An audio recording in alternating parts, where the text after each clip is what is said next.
Okay, here we go. No ignition components yet.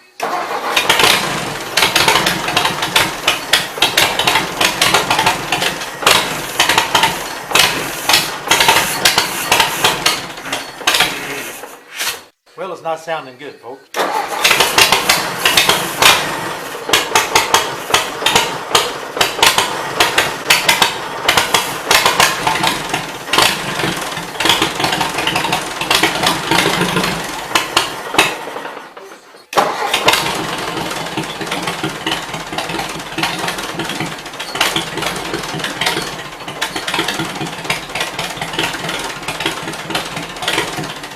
Go ahead and change those ignition components. Here's a kit I ordered off the internet. Complete tune-up kit, Ford, so it's not remanufactured. Everything is brand new.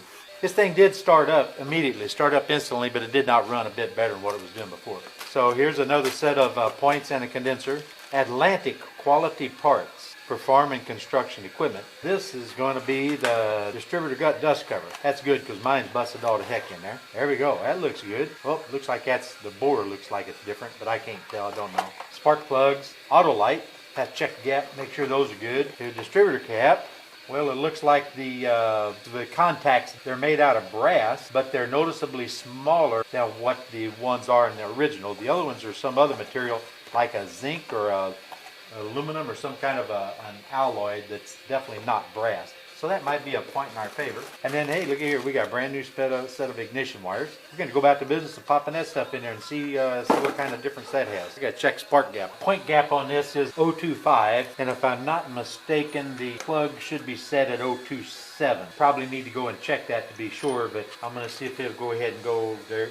I set them at 2.7, so we're going to see what happens. I think I'm going to go ahead and pop these wires back in there real quick. Turn the gas on, like that deluxe tank.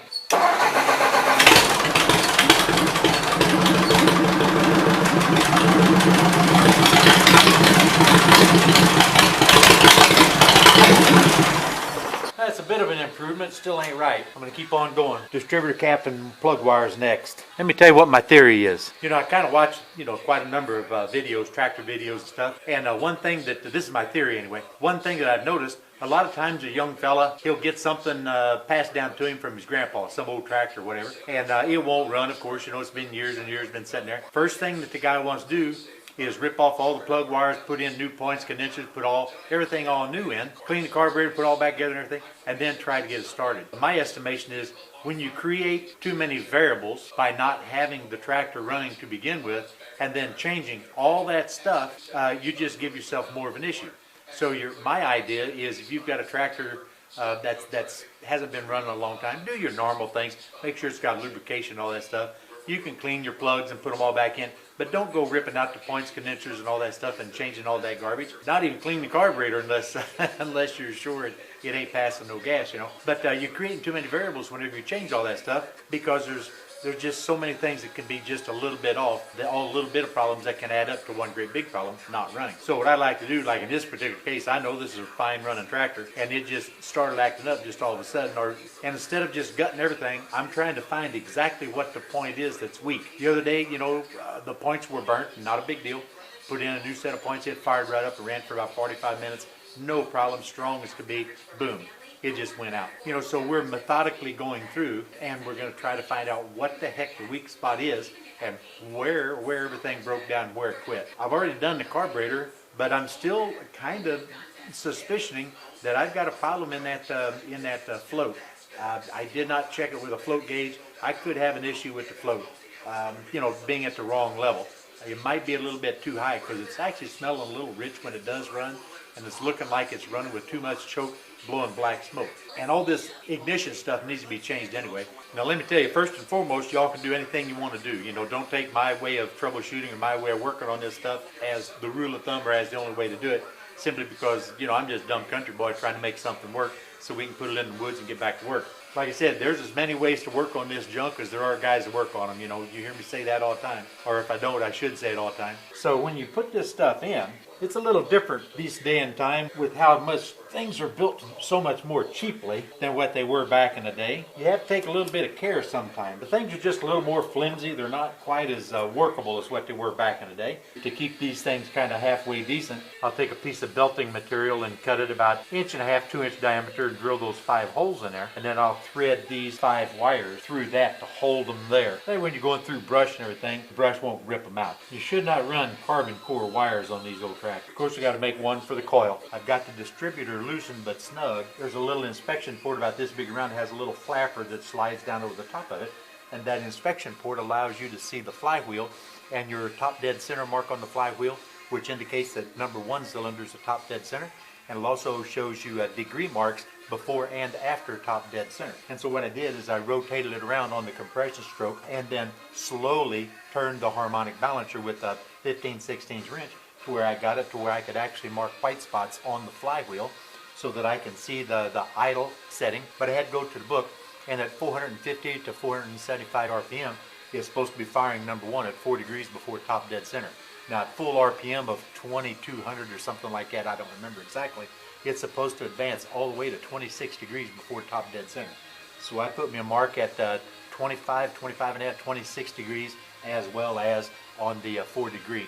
So hopefully we'll be able to get it started up. We'll be able to see it function. You're going to see, hopefully, if it works, you're going to see my timing light go to flashing, and the timing light's going to flash every time number 1 sparks. And so what we'll do is we take the timing light and aim it really aggravating to do, because we've got a hydraulic pump here, we got the steering arms and everything. So that's why you highlight them with white marker paint or whatever. But it's going to be hard to see, and I'm going to try to get you down there so y'all can see it. But I want to see how close it is. And if it's a little bit off in timing, I'll be able to rotate the distributor to bring it right in on that mark. So let's see what it's going to do. It'll have to be warmed up a little bit.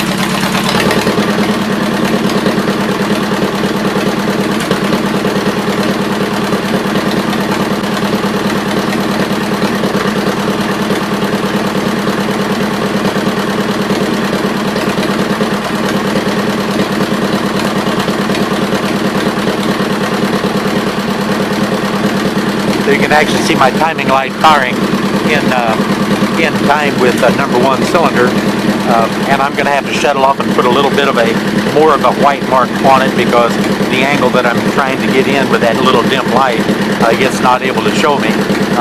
And you can't turn a flashlight on to see it, because when you do that, you can no longer see the timing light flash. So, and if you notice it start running a little rough, that's when my timing light laid over here on the steering arm, and it started grounding out number 1 cylinder. So I'm going to make those marks a little bit more plain, and then I'll go ahead and make sure this thing is in time the way it needs to be. Look right here at the end of the flashlight, you see a little black hole that's about 7/8 inch diameter, and you can see the flywheel inside. I'm going to try to indirectly light this. I don't know that I can get it where you can actually see it, but what you should be able to see is a white paint marker mark on the 4 degree before top dead center mark, in line with another white mark on the side, if you look at it like a face of a clock, at 3 o'clock. So when the mark on the flywheel passes that should be at the specific time the timing light lights, because number 1 cylinder will be at that point top dead center on the compression stroke. Now all my timing lights are really old, so I switched to a different one to see if I can get a brighter light.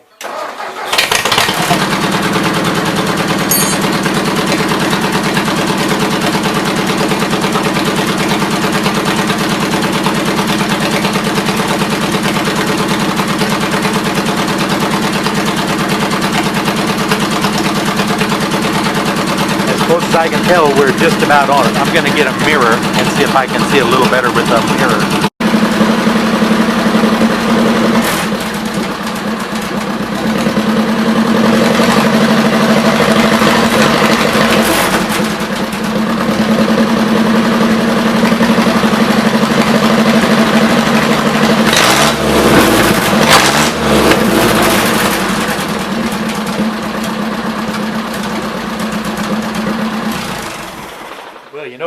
how long it's going to last, but for right now it's doing pretty good.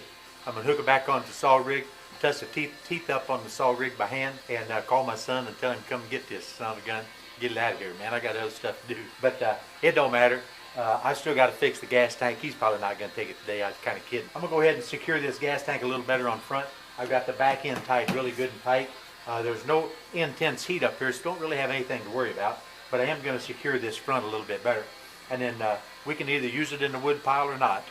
Just as soon get some hours on it, you know, to see how long all these components are going to last. At any rate, I think we can consider this one here back in the saddle again, you know. And you know what? For now, this TrackMan 44, and I am out of here.